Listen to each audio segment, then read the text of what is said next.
And shout out the Ministry of Wrestling podcast. The Ministry of Wrestling podcast. Do you know what I think about the Ministry of Wrestling podcast? It's my favorite podcast, and I'm yet to listen to it. Right now, I will listen to it. That's the deal, right? So right now, if you're looking at my bald head and you're not listening to the Ministry of Wrestling podcast, I'm ashamed of you. I'm disappointed in you. You've made me sad. And the only way you can sort this out is by listening to the Ministry of Wrestling podcast. Do it now and subscribe. And do other things with the thing. All right, thank you. What's up, man?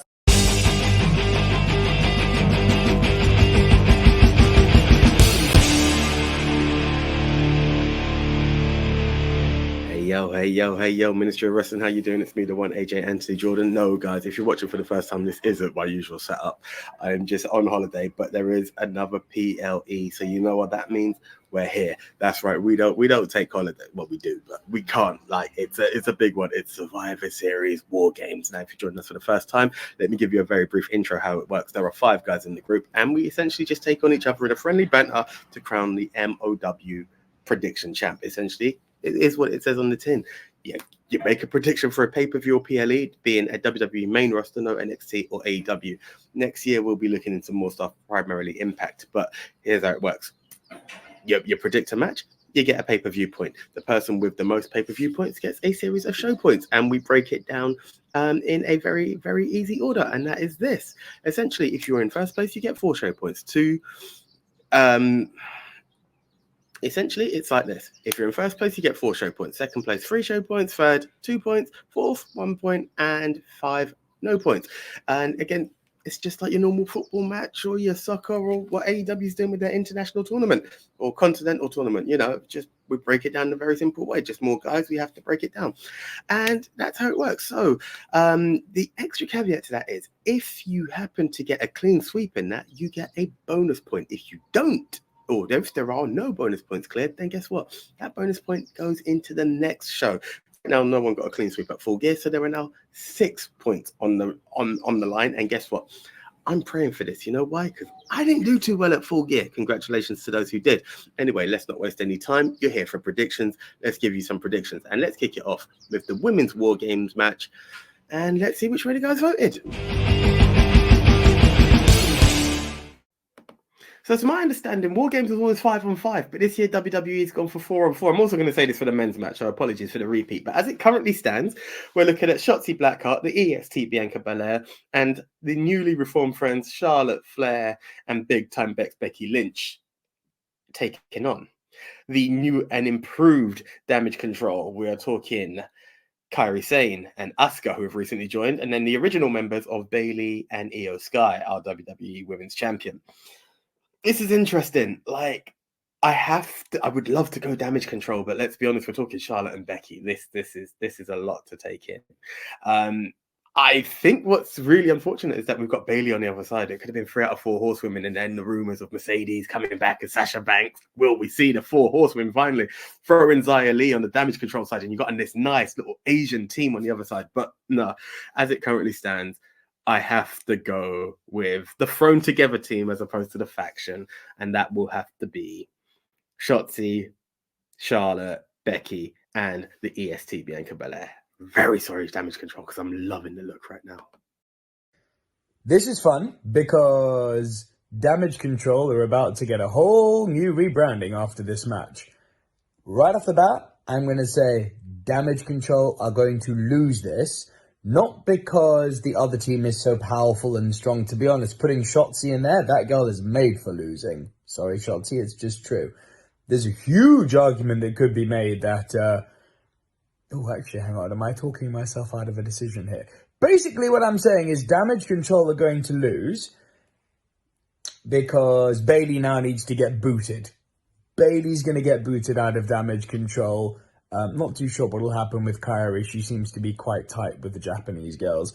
But this is going to become an all-Japanese faction, minus or not including Kairi. I'm not sure. À voir, to be seen. But, there is a little outside chance, just making a hot shot call right now. I don't think it'll go down, but there is a hot shot chance that we're being worked here. And that Bayley is going to stay in Damage Control, and it should be Bayley that picks up the win and pins Shotzi because she's pinnable. But But now you've got to think this is where Damage Control get a rebranding. If it does go another way, it's got to be Bayley getting a win over Shotzi. But no, Damage Control to lose this one. Team Becky, Charlotte, Bianca, and Spiky Hair Shotzi to win this. This team Bayley has put together is my dream team. Everyone in there is lovely. I love the entire team. But, as I always stated, there's one team with someone with blonde hair in it. Someone with long hair. Well, you gotta go for Charlotte Flair's team. I know it's not Charlotte Flair's, it should be Bianca's. But I never bet against Charlotte. And plus, this is where Bayley can come back to being a babyface. Because after they lose, when Damage Control lose on or not, they can turn on Bayley and beat the crap out of her and then let her slowly come back to Bayley. Don't have to do the dance, but yeah, I would love for Bayley to be a babyface right now. That's great. Not really good heel. Really great heel. Someone I thought would never make a good heel. She and Sami Zayn thought they would never make a good heel. I thought they were babyface for life, but did great. Great job at a heel, but what a true babyface. What a wonderful babyface. And now that Triple H is back in that era and he can push her as a babyface and show what a babyface should be like and what babyface Bayley is like. I said that so many times. Anyway, don't matter. My pick for this one is going to be Charlotte Flair, Bianca Belair, Becky Lynch, and Shotzi. I'm saying all their names. Yeah, that's right. You see my eyes looking over there? I'm reading that off. Please, that's my pick. Done. Next prediction is for the Women's War Games Damage Control, the new Damage Control with the addition of Asuka and I can't forget her name now. Kairi Sane. So this is interesting because it's a new group, a bigger group, in addition to the group going into their first pay-per-view. And in order for them to stand out and make a name for themselves, you've got to beat the side that's got the greats in Charlotte Flair, Bianca Belair, Becky Lynch. You know, that's quite a formidable team to be. You know, that's quite a feather in the cap. It would be interesting if Bianca got the pin on Bayley, because that would give Damage Control a reason to kick Bayley out, but I don't think that may come just yet. So I'm going to go for Damage Control for the win. Okay, so we got the Women's War Games match with Bianca Belair, Charlotte Flair, Shotzi and Becky Lynch taking on Damage Control, which includes Io Sky, of course, the champion, Bayley, and the new members, Asuka and Kairi Sane. So, who's going to win this match? I would say that realistically, you would have to make the new Damage Control win, but on the flip side of that, I feel this could actually be a vehicle to push the demise of Bayley if we're within that group. Yeah, I feel very much so that Bayley's time is numbered. Yeah, perhaps to go to Sky is as well.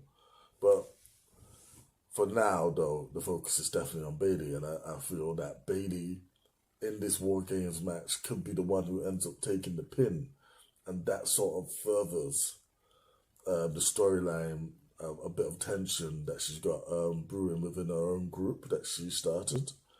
Like, because ultimately, I feel this is long-term storytelling, and they're leading towards Io Sky versus Bayley at some point. But how do we get there? This could be like, you know, one of the vehicles that helps move us along that path. As for the other team winning, yeah, I mean, it's a super team of babyfaces, really, isn't it, man? Like, you got Becky, Charlotte, and Bianca on one team.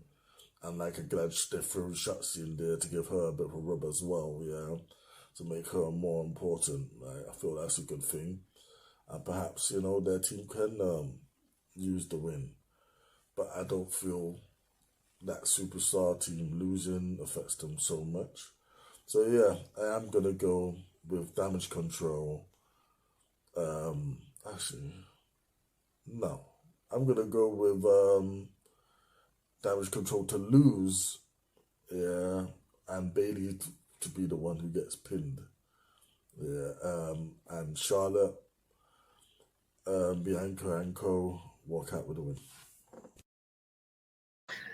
Okay, so there you have it. Whether you want to call it Team Bianca, Team Becky, who just joined, or Team Charlotte. No one's calling it Team Shotzi, sadly, but essentially everyone's calling Damage Control to lose. So essentially that means we're either all going up a show point or we're all sticking at 0 right now. There tends to be variation along the way, but we do tend to agree on most stuff. And this one seems like it's written in the stars, doesn't it? Okay, let's see if everyone agrees on the next match, which is Carlito versus former LWO member and definitely the LDF leader, Santos Escobar. Which way did we vote? Let's have a look. Okay, the Lost Weekly Order mini Civil War thing. This can really only go one way, because Escobar turning on Mysterio, so he's now evil heel. We all hate Santos Escobar, right? So he's not going to lose right away. He, now that he's gone heel, needs to come across as, by mid-card standards, someone of relevant force and ferocity, and who poses a challenge to everyone else. You know, an obstacle for when Rey Mysterio does return, an obstacle that Rey has to overcome. So he has to solidify himself there. So Santos has beaten Rey and put him on the shelf. He now needs to beat Carlito. I think this is going to be a really good match. But Santos Escobar has to win this. So he's my pick. They love turning people heel, and then they just flounder. Carlito is been around for a long time. He should be putting people over now, and I hope that's what's going on. And Santanos should be winning this match, just because you just turned heel and you got to make it for a reason and make you dastardly. You know what I'm saying? You put out Rey Mysterio, but WWE you can't predict with them, except for right now where I want to predict Santanos Escobar to win, because Carlito shouldn't be winning all matches. He should be helping the young ones come up. So make it easy for y'all. I'm going to say it again. You know who I picked. Next prediction is for Santos Escobar versus Carlito. The battle of the LWO, the Civil War, should we say. We've had one in the Bloodline, now we've got one in the LWO. It's quite interesting here because, this could build up to LWO versus Legado del Fantasma. That would be very interesting. However, in order for Santos to solidify his heel turn, he's got to get the win. It's the only way it would make sense. Carlito's quite well known, and he's well over, so he can afford the loss. Whereas if Santos loses, that would pretty much be the end of his push, I would say, and he will just disappear into darkness. So, only for it to make sense, Santos is going to win the match. So, Escobar for the win. Santos Escobar versus Carlito, the 1-on-1 match. Yeah, you know what? This is a nice little match as well. I'm glad they're on the card. I'm glad Carlito is back in WWE, get a bit of shine, and I'm hoping that this is the start of a proper push for Santos. Yeah. As like the whole LWO thing has been languishing for a while. Yeah, so I think it's time for at least Santos to move on from that. Yeah, I feel it's only a matter of time till like possibly more members turn. Perhaps we might see the reformation of Legado del Fantasma. Yeah, which I would be all for. Like if they're actually gonna push them. Yeah, like if they're not, there's no point leaving. But as for who's going to win this match, it's got to be Santos, really. I mean, I'm happy Carlito's back and all, but Santos stands more to gain from actually getting the pinfall here. And I feel like him being the newer star, I don't see that Carlito being back is going to lead to much more than him having a few matches. I don't think he's going to be in any title contention. Or maybe he might be in a mid-card title contention, but he's not winning. So therefore, my bets are on Santos walking away with the victory. Right. So before we address the actual winner of the match, can we address the identity crisis? He was Caribbean cool, now he's Latino world order. It's all good, Carlito. We love you both ways. But no, officially, my answer is Santos Escobar. Why? Because he's going to prove that LWO does still stand for losing weekly officially. Let's be honest. If Carlito wins, where does it leave him? We need to have Santos Escobar win this and start picking off. And obviously it gets to the Ray moment, and that's where we probably see the L. But I also believe that we're going to see a new edge to the LWO, but I don't want to give away too much in the prediction because you know what? Maybe it leads into something else. But I believe Ray is on his way out and Santos will be back in. Santos Escobar for the win. Okay, so we all seem to be saying that there's a L for the LWO. A couple of things I want to correct. I believe Nico meant Dakota Kai is good with the Japanese girls, not Kairi, because Kairi is indeed Japanese and has proven she gets on very well with the Japanese girls. Then had put Santanos as opposed to Santos Escobar, and we just apologize for Leon's technical issues. Nothing we can do on that. I do apologize, guys. I should have apologized for those earlier, but they're there. If you're with us, I do appreciate it. Okay, let's now go on to the IC showdown. The longest reigning Ring General, Gunther versus Mr. IC himself, Mike the Miz Mizanin. Which way did the guys vote? Let's have a look. Right. We're on this match. Mr. Safe Worker that doesn't get hurt is gonna get hurt from those chops. Be honest, I don't see why this match is happening, but it is, and it might be the main event, or not actually not even the main event. It'd be one of the matches, one of the War Games match would be the main event, but this one, I don't understand. Imagine if Miz wins. I mean, wow, Miz, that'd be amazing. I'll be shocked. I'll be pissed, but mainly shocked. It's just a top fest. Obviously, from the way I'm talking, you know Gunther is going over. My pick for this has to be Gunther. If anyone picks differently, they'd be crazy. And if they didn't win, they know something I don't. Share it, please. Come on. All right. My pick, Gunther to win.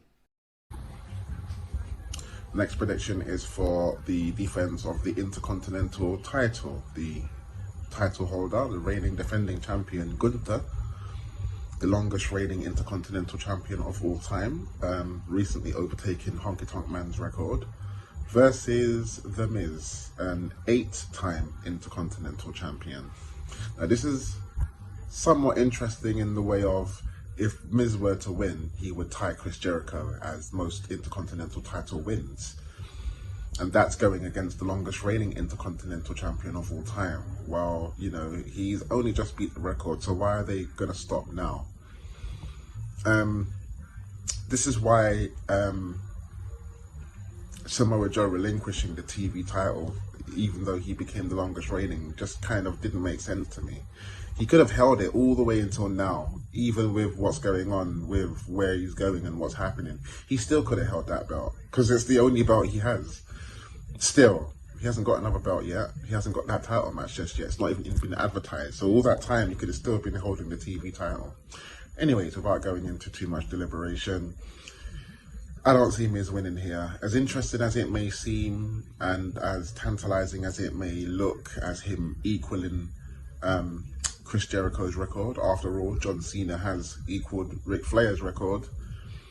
But I do not see The Miz beating Gunther. He's too strong. He's too strong. I have a few other characters in mind who would test the winds of time with Gunther, but in this case, it's not going to be The Miz. It's pretty much going to be a squash match. I mean, yes, he got a low blow on the go home show, but this is not a non. If he does that in the match, he'll get disqualified, and still, your Intercontinental Champion Gunther. So, even with that being said, it's a straight match, but still, your Intercontinental Champion Gunther, the Ring General Gunther. Now, while this is actually, one of Gunther's more bigger opponents, I just don't see it being like, the time to take off the championship off his shoulders just yet. I feel whoever's going to do it is probably bound to do it at maybe WrestleMania or something, or in a match that has sort of a big build. Yeah. Now, I mean, people who that could possibly be, is I guess people like Chad Gable, Sheamus is another, maybe even Sami Zayn. But The Miz, he is actually really a good candidate too to do it. It's just, but I don't think in the time they've took to build this feud, he's gonna do it this Saturday coming. Maybe he does further down the line. I mean, I feel people really do need to put some respect on Miz's name, man. He's never really thought of when you think of one of the greats, but he's been doing this for so long, and he really is good at what he does. Yeah, I'm glad to see him get a bit of shine, but unfortunately, the Ring General's push continues, and Gunther retains his title. The WWE's longest reigning IC champion, Gunther, versus the probably longest reigning with combined title hold, but one of the most relevant, if not the most relevant, Intercontinental Champion of all time, Mike the Miz Mizanin. Here we go, put them to clash. And it's weird because it's at one of those moments where the Miz is a face, and that's always a bit shaky and dicey. It works, and he gave a killer promo, but it's not going to change the fact that Gunther is on a tear. He's been through so many names, it just makes this guy more and more relevant. I would love to see Miz hold the IC title again, because there's just something about both the belt and the Miz that when they're together, you've got nothing but gold. But the Ring General is just edging more names. So when that time comes for him to go for a grander title, there is no dispute, because he's going to just show you the checklist of who got eliminated. So right now, sorry, Miz, I would love to see you be champ, but Gunther to retain. I will give Miz credit where it's due. I've never been the biggest Miz guy, but I thought his promo against Gunther on Raw this week was really good.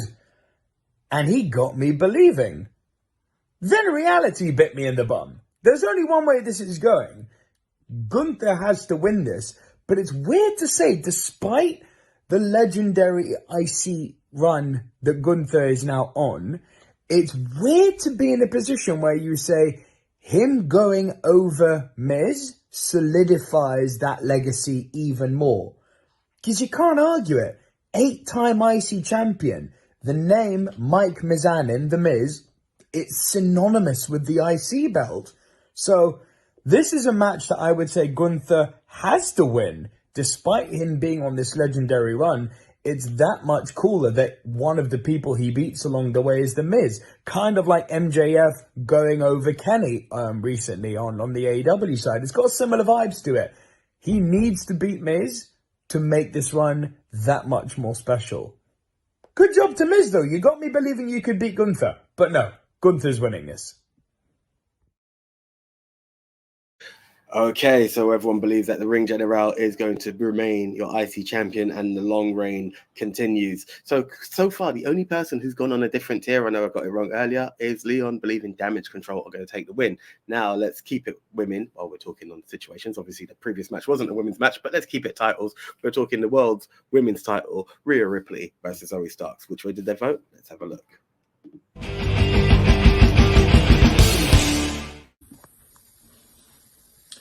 Predictions for the Women's World Championship between Rhea Ripley and Zoe Stark. This is Rhea Ripley's strongest competition, but I wouldn't say her most dangerous. It'll be a good match. Probably be some good wrestling moves in there. So as much as it will be quite an interesting contest and quite a good wrestling contest, like a battle of strength and so forth.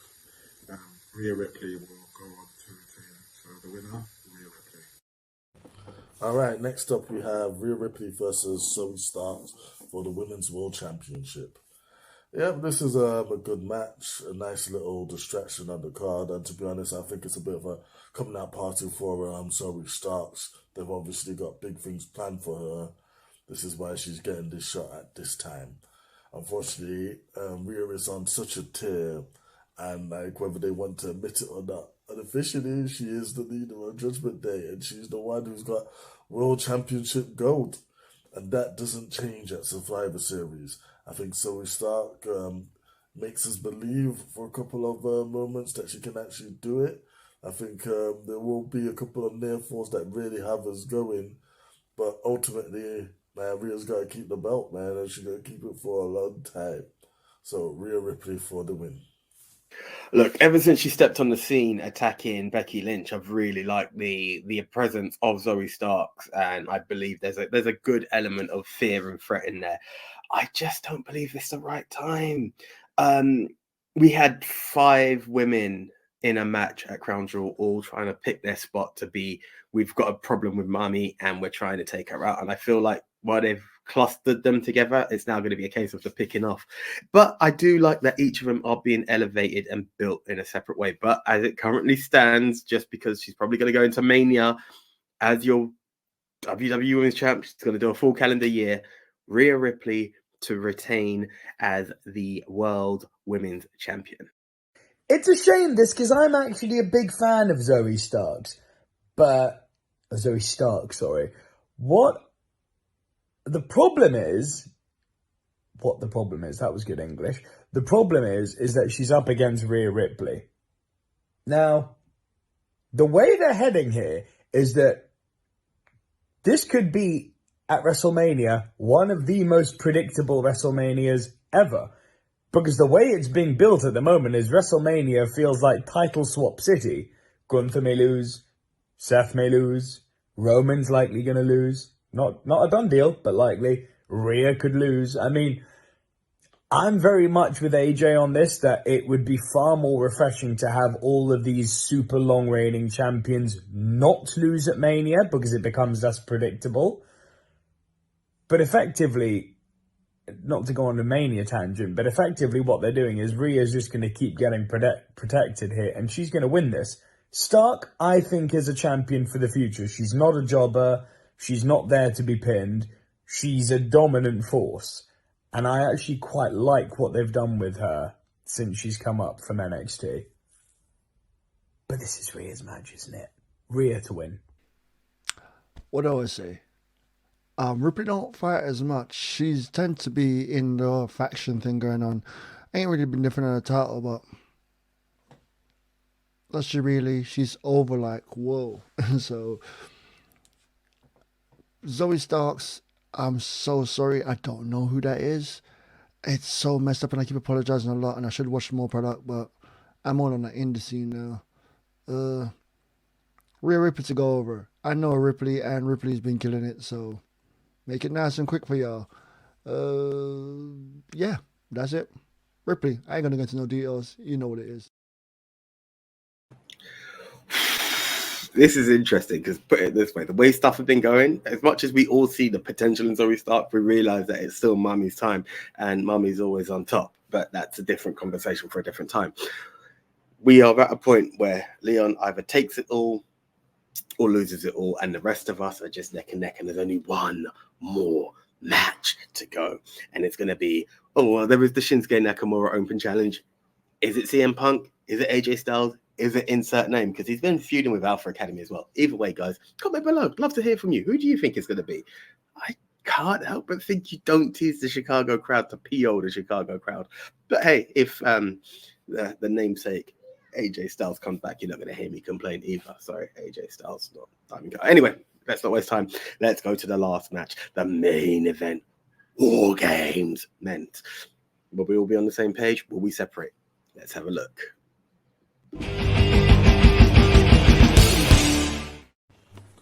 Okay, so now we've got the men's war game match, which is probably going to be our main event for the evening, in which the team of the champion, Seth Rollins, leads his team of Cody Rhodes, Sami Zayn, Jey Uso, and a returning Randy Orton versus the Judgment Day and their partner, Drew McIntyre.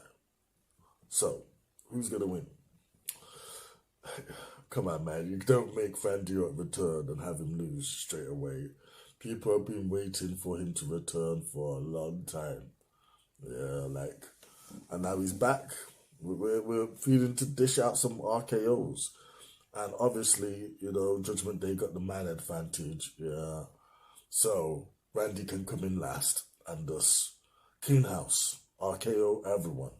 I'm hoping that he RKOs every single member of that team. I'm hoping Rhea comes to the ring and she gets RKO too. I'm hoping that maybe Randy might have to decide that he wants to RKO some of his own team, man. I just want to see RKOs galore. Yeah. And I feel that's what we're going to get. So, now, not to go too much into it because I don't feel there's any need, man. Thus Randy and his cohorts are going to take the victory here. Now, the interesting thing is who gets pinned from the Judgment Day. And, damn, is it going to be JD?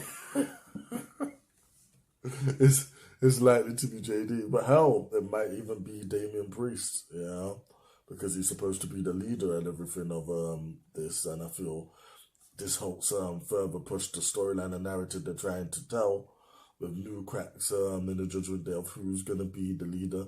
Because eventually, Damian is probably going to have to break away from the group because he's Mr. Money in the Bank unless they are going to make him champion within it.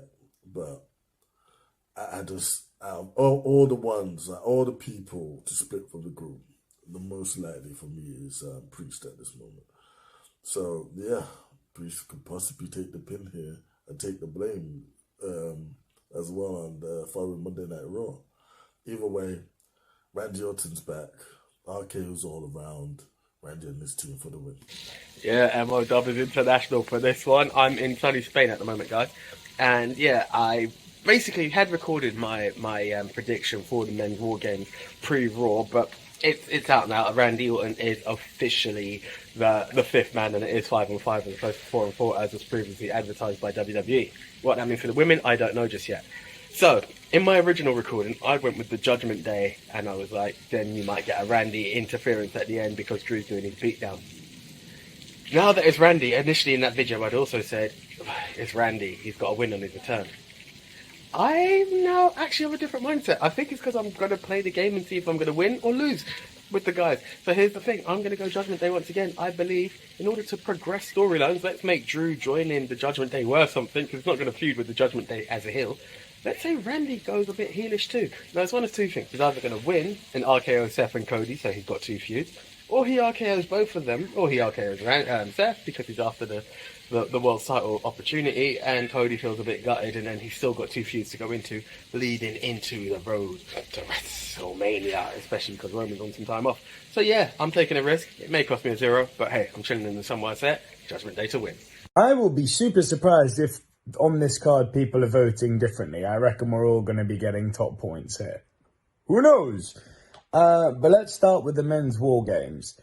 Now, arguably the hardest to call, because the return of Randy Orton, obviously, your mind instantly thinks, well, Randy's not going to lose on his return.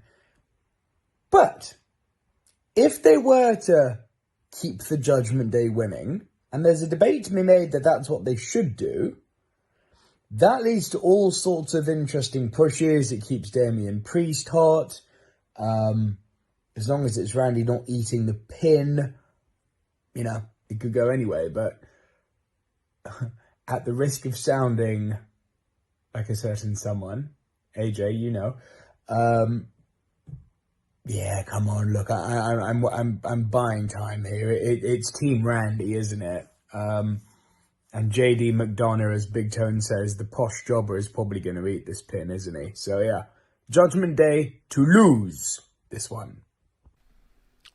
Too many people to name. Too many people to name. It's a war game match and Randy Orton is back.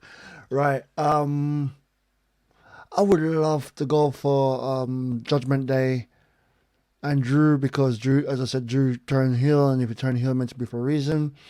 But because it's a war game match, Drew can dominate and look like the man. Look like the man in this and not lose anything from turning.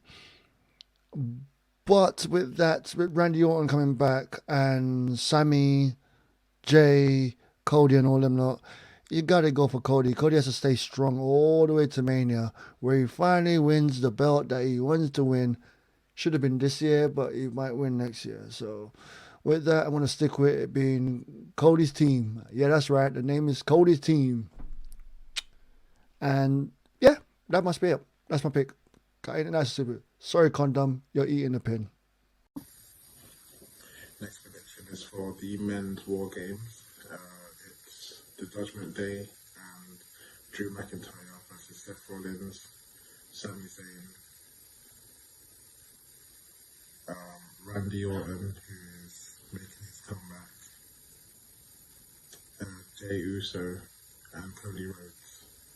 And obviously, when anyone's making their comeback, especially when they've been away for such a long time, it's usually, the winning comeback. Triple H, when he got injured, came back, won his first match. Same for Edge, same for Eddie Guerrero. So obviously, it's quite evident that Team Cody is going to win. However, anything can happen after that match, because you have Mr. Senior Money in the Bank and you have Seth Rollins, the world champion, there as well. So keep your eyes open on that one. But evidently, it will be Cody Rhodes, Team Cody Rhodes, that wins the men's battle, the men's War Games. Okay, so there's only one other guy who's gone against the grain, and it's me. Last time that didn't work. Thank you very much, FTR. But here we go. So, guys, it looks like it's a very predictable show. We could all be wrong. We could all be right. It's to be seen. Check out Survivor Series. But more importantly, Leon has gone for Damage Control to win the Women's War Games. AJ, the one AJ, has gone for Judgment Day to win the men's War Games. Apart from that, everyone's gone the same way. How do you guys feel? Please do me a favor, comment below, like, subscribe, tell your friends to tell your friends. Let's keep making the Ministry of Wrestling grow. That's what it's all about, guys. But more importantly, it's about bringing you guys entertainment. That's why I'm here on holiday, getting in trouble for recording when I could be chilling on a sunbed. But it's absolutely been an absolute pleasure. So, guys, please do check out all the socials at MOW News on X, formerly known as Twitter, Ministry of Wrestling on your Facebook, on your Instagram, on your YouTube. Connect with us where you can, when you can. Let us know what you want. Also, I'm going to go for one hot take before I do sign out. Leo made a good point. Damian Priest is Senor del Money in the Bank. Let's go for it. Let's see the turn. So let's go for what I've said. Randy has knocked out everyone. He's hitting RKO. Damian sees the opportunity. He puts the briefcase in. He goes for the pin. 1, 2, 3. Your new World Heavyweight Champion, Damian Priest. But it gets even more interesting because JD McDonough under the ring pulls out the original briefcase. Yes, that's the one that has the contract. He knocks him out. Coup de grace, your new World Heavyweight Champion, Finn Balor of the Judgment Day. Damian Priest is out. Now we have many people feuding. People are PO'd with Randy. Damian Priest is after his new title. Seth is PO'd. Cody's PO'd. So many roads to WrestleMania. What do you think? Again, comment below. Hit me up on X. Tell me I know what I'm talking about. Hit me up down here on YouTube, Facebook, Instagram. It doesn't matter. Guys, let's not waste any time. I'm the one AJ. I'm out, and I'll catch you for the recap show. See ya.